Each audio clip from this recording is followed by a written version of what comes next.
അനിൽകുമാർ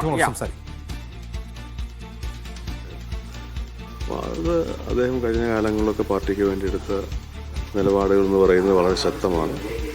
പാർട്ടിയായിരിക്കും അദ്ദേഹത്തിൻ്റെ മനസ്സിൽ ഏറ്റവും പ്രധാനപ്പെട്ട ഒന്നാമത്തെ വരിക എന്നുള്ള യാതൊരു തർക്കമില്ല. ആർക്കും അത് അറിഞ്ഞുകൂടാത്ത ഇനിയും അങ്ങനെ എടുക്കുള്ളൂ.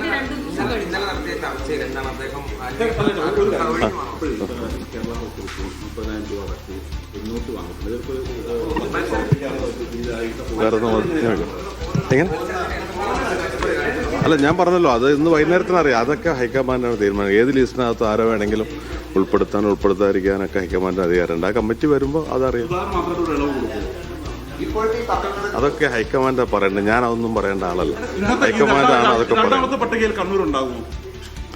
ഇന്നത്തോടുകൂടി ഏതാണ്ട് കോൺഗ്രസിന്റെ മുഴുവൻ പട്ടികയും പുറത്തു വരുന്ന സാഹചര്യമാണ് എപ്പോഴുള്ളത്. ഏതാണ്ട് എന്ന് പറയുമ്പോൾ അത് പറയാനുള്ളൂ. അങ്ങനല്ല, അത് 100% വരണം എന്നാണ് ആഗ്രഹിക്കുന്നത്. അത് കഴിയുമെന്നാണ് പ്രതീക്ഷിക്കുന്നത്.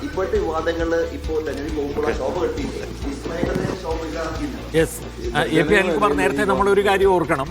സുമോദ് പറഞ്ഞത് പിന്നെ KCയുടെ മനസ്സാക്ഷി സൂക്ഷിപ്പ്. കേരളത്തിലെ CPM ഇതുപോലെ പ്രതിസന്ധി നേരിട്ടൊരു കാലഘട്ടമുണ്ട്. നിങ്ങൾ അതിനെക്കുറിച്ചല്ല ഹൈലൈറ്റ് ചെയ്യേണ്ടത്. കേരളത്തിലെ കമ്മ്യൂണിസ്റ്റ് പാർട്ടിയെ കെട്ടിപ്പടുത്ത ഓരോ പ്രദേശങ്ങളും കെട്ടിപ്പടുത്ത നേതാക്കൾ പാർട്ടിയിൽ നിന്ന് ഇല പൊഴിയും പോലെ പൊഴിഞ്ഞു പോവുകയാണ്. അതിനെക്കുറിച്ച് ഹൈലൈറ്റ് ചെയ്യുന്നതിന് പകരം നിങ്ങൾ ഇല്ലാത്ത കാര്യങ്ങൾ പറഞ്ഞു. ജനം എന്ന് പറയുന്നത് ഗവൺമെന്റിനെ മാറ്റാൻ വേണ്ടി നിൽക്കുന്നു. CPM ലീഡേഴ്സും പ്രവർത്തകരും അതിന് തയ്യാറായി കഴിഞ്ഞു, ഞങ്ങളോടൊപ്പം ചേർന്ന് പ്രവർത്തിക്കാൻ. അതിൻ്റെയൊക്കെ ഒരു റിസൾട്ടായിരിക്കും ഈ തെരഞ്ഞെടുപ്പ് ഫലം. അതൊരു സംശയമില്ല. എന്താ സംശയം? കേരളത്തിലെ കോൺഗ്രസും പ്രത്യേകിച്ച് കണ്ണൂരിലെ കോൺഗ്രസിലെ കെട്ടിപ്പടുക്കുന്നതിൽ അദ്ദേഹത്തിന് വലിയ പങ്ക് വഹിച്ചിട്ടുണ്ട്. ആർക്കാ തർക്കം?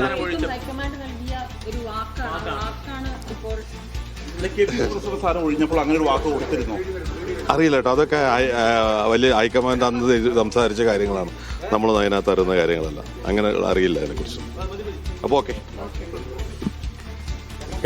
അപ്പോൾ അനിൽകുമാർ അങ്ങനെയാണ്, അത് ഒന്നും വിടാതെ പറയുകയാണ് അല്ലേ കാര്യങ്ങള്.